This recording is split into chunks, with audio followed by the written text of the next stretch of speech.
Hi, it's Pip Mackay here, and I wanted to put another section in this concept of is the question of whether gay is natural or a strategy.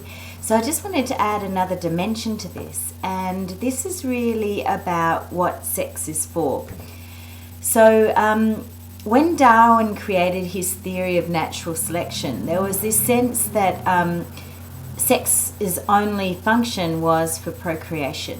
But one of the things that he didn't really understand is that that sex is part of a bonding that is for herd animals or animals that are in packs. So there's a sense that when animals have sex, that there is a way of keeping the cohesion of the group together. So if you think that sex is just purely for procreation, which a lot of, cultures and religious groups have kind of promoted, then there's a sense that if you're having sex that isn't actually for procreation, or such as same-sex couples, then that might be somehow not natural. But when we understand that the purpose of sex is for this social bonding, for love, for pleasure, for enjoyment, and that animals also don't have a big difference between what might be loving and affectionate, grooming, hugging, kissing, which animals all do.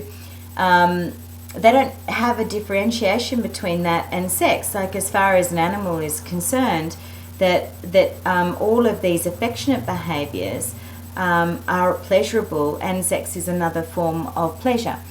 And so that it's natural then for animals who also socially groom each other to create that intimacy and that strong bonding, that they may also then have sex as another form of pleasure, same-sex couples, as well as obviously different sex couples.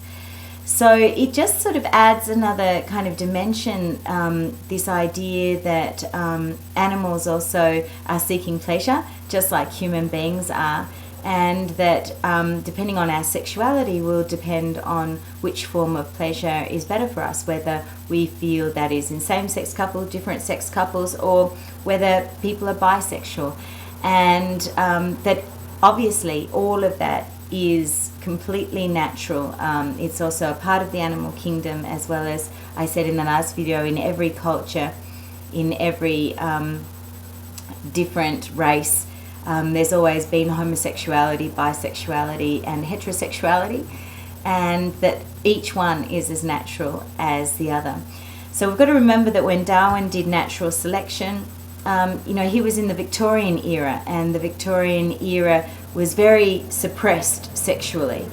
And that the strange thing is that the Victorian era had more prostitutes per head of population of any of time ever before or since that period of time. So we can see that the suppression of sexuality is not natural, and that when that happens, there is a kind of a leaking out of sexuality in other ways.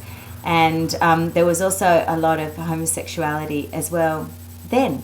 So we can see that the repression of sexuality, I'm not talking about just wild abandon of sexuality, but a forced repression of sexuality through a culture can often create a place where that sexuality can be expressed in a different way.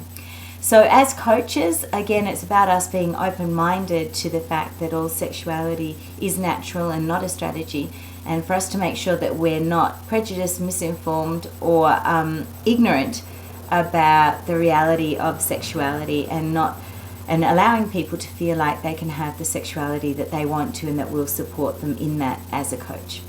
Thanks, that's Pip Mackay, the creator of Matrix Therapies and Archetypal Coaching, signing off, and I look forward to speaking with you soon.